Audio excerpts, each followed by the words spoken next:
Hello and welcome to another episode of my Autistic Marriage. Now I want to continue on from a previous video where I talked about courting. We courted, it was all rainbows and sunshine, really glorious, really lovely, and then we started talking about moving in together. And at first, obviously, this was super exciting. I couldn't wait. I was like, yes, this guy is just going to be wonderful to move in with. It sort of went that way, but mostly it didn't. So one of the first things I noticed when we moved in together, after having those phone calls and letters and everything like this, that he was very, very distant and quiet. He spent a fair whack of time watching TV and not really sort of doing much else, like interactions and things. I mean, we still, because we were new, we were still doing things like we would go for walks or go to the beach, go to the movies. So we did do things like that. He had moved into my place and was looking for work, so I was supporting the both of us. And that was fine. There was no dramas. We were just kind of plodding along. So we were having a kind of good time in a sense that we were doing activities together and having, you know, sort of a decent time. However, as I mentioned, he was just really quiet and really he barely spoke. I would sit on the couch with him on a Saturday morning and he'd be watching sport.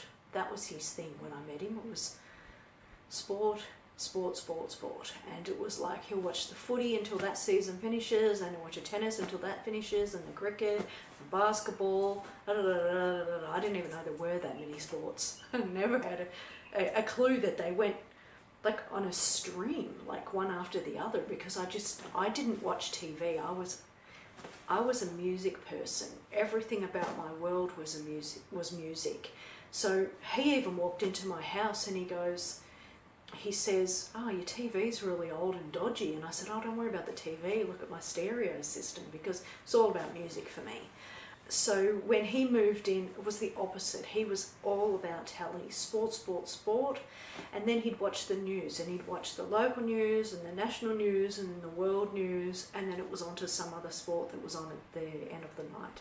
I would get up on a Saturday morning and sit next to him, and he'd be watching the sports, and he wouldn't talk. He didn't sort of put an arm around me or show affection or anything like this. It was kind of like he was in a zone, and me being there was like, he liked it, it was nice. Yeah, I've got a girlfriend, this is great.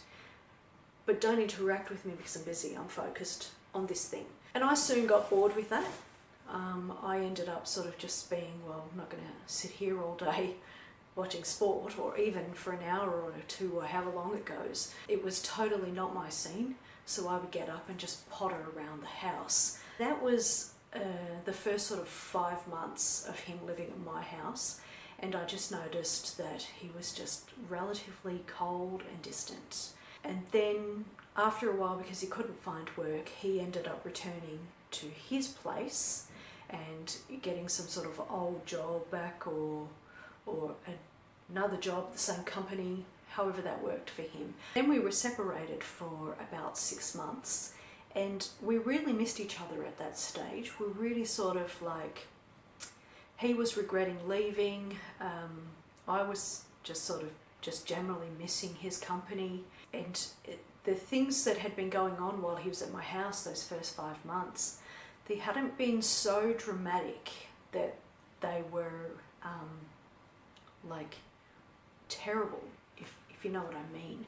There were a couple of things that stood out that I can think back on and I realise were red flags, but at the time I had no concept of that. So one of them was, one time he was watching sport. I was really bored because I hate sports, so I go into my bedroom and I listen to music, and I have it at a pretty good volume. I want to be able to hear and feel the bass, you know. I'm listening to my music and having a good old time, and he came storming into the bedroom and goes, turn that shit off. And I was like, whoa, where did that anger come from? It was so sort of left field, as they say. And I remember thinking, oh crap, was he angry? How did I not see this? How did I not know? And I felt terrible about having caused this anger or having been blind to it, because I'm usually quite perceptive. And it didn't occur to me at the time, I mean obviously I look back now, but it didn't occur to me at the time that it just does come out of left field. That's how he rolls. So I just thought it was this random one-off thing, and I tried to listen to my music after that by turning it down, but I just didn't feel it. And I do remember having a moment there of thinking, well, that's gonna make things quite tricky, because now I can't listen to music because he's always watching telly. And if he's always watching telly and my music is loud, we're gonna have a problem here. And so it soon became, although I didn't notice it happening at the time, it soon became that music was just not a thing. Like, it was just so rare for me to get to play my music. It might happen if he went somewhere, like a job interview, and I might do the dishes and put some music on, and that got less and less and less as time went on, but we'll get to that later. So another thing that happened was we'd gone to visit my brother, and my family, we're a bunch of chatterboxes. We could talk the ears off an elephant. And my brother and I and he, my new partner, were sitting around just conversing, and we were there for a couple of hours, maybe 3 hours, something like that, maybe even longer. And all seemed fine, no problem. We're all just sitting around, we're having cuppas, we're talking, it's all okay. There's no expression on my partner's face to seem like he's annoyed or aggro or uncomfortable or anything. And then we leave and we get in the car, and as soon as we get in the car, he kind of turns to me with this kind of angry face and this angry voice, and he's all snappy because he was agitated that we'd stayed so long. And he said, you know, why did we stay so long? That was annoying, blah, blah, blah, blah. And again, I remember thinking, well, that's again so out of left field. Like, I didn't even see that coming. While we were sitting at my brother's, there was no sign that he was uncomfortable or that he wanted to leave or anything like that. There were kind of a couple of things that were happening that I didn't really think much of. It was just a little thing here, you know, really small, nothing to be concerned about. Even how distant and cold he was not a concern to me. I think my biggest concern would have been, in all honesty, the fact that he was watching so much sport, because I have always been an avid disliker of sport. I can't explain that. I don't know if it's a girl thing. I don't think so, because I have friends who like sport. But me personally, I cannot stand it. As soon as I hear the commentary, I'm in this kind of mood. So that was my biggest concern in those early days, was how much sport he was watching. There was a very distinct kind of shift in how he was when we were recording to how he started to be when we first moved in together.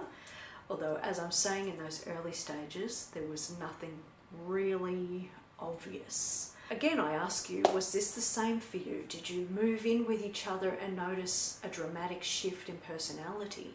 Did you notice that they backed right off? That they'd courted you and pursued you, and that it was kind of like, once they have you, you're theirs and they don't need to kind of work at it anymore? Obviously, from their perspective, they're feeling like, cool, now I've got a girlfriend, I could just go back to being my normal self again. You know, and I like to switch off and unwind and not have to talk and think and mask and do all that kind of stuff. Now, obviously, I can see that now looking back, but at the time I had no idea. So maybe you're in the same boat. You moved in together, you had no idea that your partner had autism, and you were wondering what was going on. If you are an autistic person and you moved in with somebody, did you find that you just wanted to switch off and unwind and retreat and just enjoy the fact that you had somebody there but not actually doing anything with them? Leave a comment below. I'd really love to hear how it had turned out for you. And thank you again for watching.